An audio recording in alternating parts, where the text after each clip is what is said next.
नगर परिषद बेलेरा के श्री देवजानकी रमण बड़ा मंदिर पर सप्त दिवसीय श्री राम कथा एवं श्री राम यज्ञ का दिव्य और अलौकिक आयोजन हो रहा है।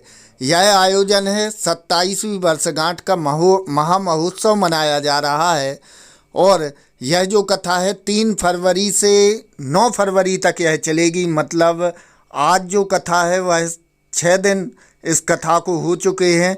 अब फिर इसके पश्चात कल कथा का विश्राम होगा। 9 फरवरी को सोमवार को कथा का विश्राम होगा और 10 फरवरी को प्रसादी भंडारा होगा। हम आपको बता दें कि नगर परिषद बेलेरा के श्री देवजानकी रमण बड़ा मंदिर पर माता जानकी एवं प्रभु श्री राम की 27वीं वर्षगांठ का महामहोत्सव मनाया जा रहा है। यह महोत्सव प्रतिवर्ष मनाया जाता है। लगातार 27 सालों से यहाँ पर श्री राम कथा एवं श्री राम महायज्ञ का आयोजन किया जा रहा है।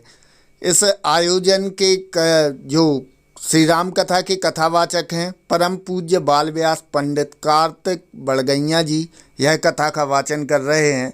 आज 6वें दिवस की कथा में प्रभु श्री राम और माता जानकी का विवाह संपन्न हुआ है। हजारों की संख्या में श्रद्धालु इस कथा का श्रवण करने के लिए पहुंचे हैं। यह सीधी तस्वीरें आप देख रहे हैं सौर्य न्यूज आपकी आवाज़ पर।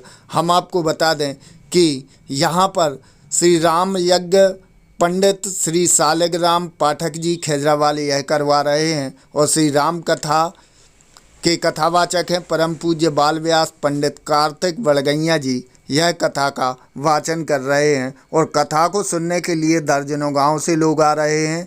हजारों श्रद्धालु कथा का श्रवण करने के लिए पहुँचे हैं और कल विश्राम दिवस की कथा में भी हजारों श्रद्धालु कथा को सुनने के लिए पहुंचने का अनुमान लगाया जा रहा है कि हजारों श्रद्धालु वहां पर टेंट भी बनाया गया है और वहां पर जो व्यवस्थाएं हैं उनकी भी जो तैयारियां हैं कल के अंतिम दिवस की वह भी व्यापक कर ली गई हैं। क्षेत्र की तमाम खबरों को जानने के लिए देखते रहिए सौर्य आपकी आवाज। लाल पड़ जाती है, पानी डाल लो तो लाल पड़ जाती है, इतनी कोमल होती है पुतली आपकी।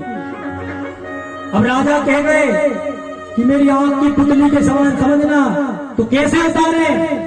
और माता जानकी ने मायके में कभी पृथ्वी पर पैर नहीं रखा।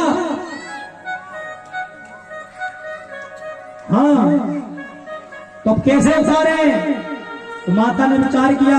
माँ ने कहा चिंता मत करो, अगर राजा कह गए हैं कि आंख की पुतली के समान है तो आंख की पुतली की रक्षा कौन करता है? पलक करती है। पलक आंख की रक्षा करती ना, तो ऐसे ही मैं सीता की पलक बन जाऊंगी। और आकर के सीता को गोद में उठा लिया है और गोद से माता गोद में झूला झुलाती है।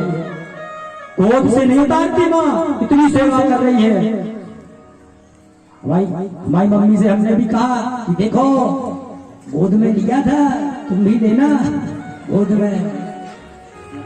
लेकिन समस्या ये है कि पहले की 8 साल की, 12 साल की, 14 साल की आती, अब 30-30 साल की आ रही है। कैसे ले रहे सास बोलते, हड्डी टूट गए।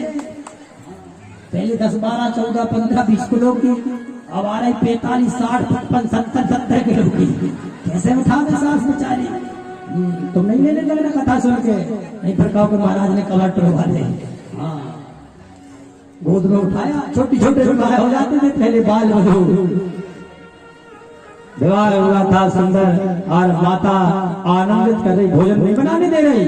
आते ही साथ तुम कहने लगती चलो नेम कर लो भोजन बनाने का। सबसे पहले परत के भोजन बनावे तो नेम कर लो, जिसमें जल्दी सबको बना के खिला। अब सास तल के बैठ गई, अब हम पे काम नहीं होता, अब तो आ गई है यही करेंगे।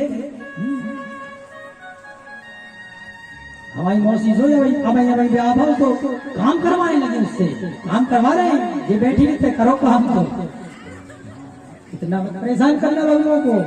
पहले बासन मांझ के थक जाती थी, अब छीन नहीं रहे, तो साथ में बजवा लो थोड़े दिन। क्या होगा जब दूसरी बहू आएगी तो साथ में मानेगी, अभी थोड़ा साथ में। हाँ, सब लोग करवाओ मिलजुल करके।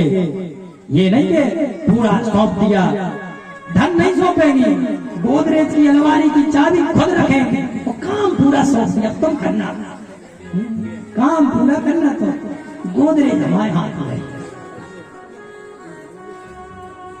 सौंप रही तो सब सौंपो, घर के बाहर बैठो, केवल खाना खाने जाओ, पूरा पैसा आए तो दे दो बहू को भी रखो, तुम रखो, तुम घर को संभालो। तो कमर झुक जाएगी, लाठी लेके चलेगी, लेकिन कमर में बना है छल्ला चाबी का, 5-5 चाबी लटक रही है, चलते बनेगा। तो साहब बेटी को बेटी जैसा समझो, बहू के लिए बेटी जैसा समझो, भले ही वो तुम्हें सही मायने समझ पाए। अच्छा माँ तो माँ होती है, कितना ही तुम कर लो, लेकिन बहू को सास सास ही रहेगी और सास को भी बहू बहू रहेगी, लेकिन प्रेम से सब बदला जा सकता है। प्रेम बस हो, प्रेम होना चाहिए, घर घर प्रेम होगा तो घर घर आनंद आने लगेगा। आज घर घर आनंद आ रहा है, 4 बहुएं आई हैं, लोग सवेरे सवेरे आते हैं बहुओं को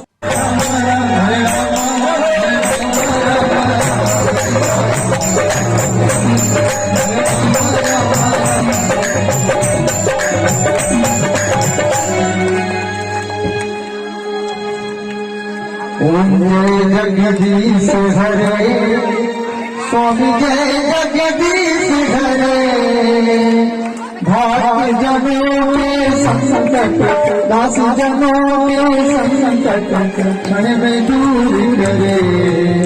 ओम जय जगदीश हरे।